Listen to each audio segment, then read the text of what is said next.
As you can see, I have provided everything a child might need. All right. Okay. As I was saying... Hey! Oh!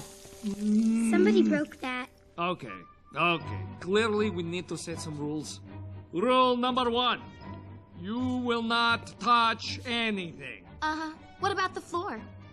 Yes, you may touch the floor. What about the air?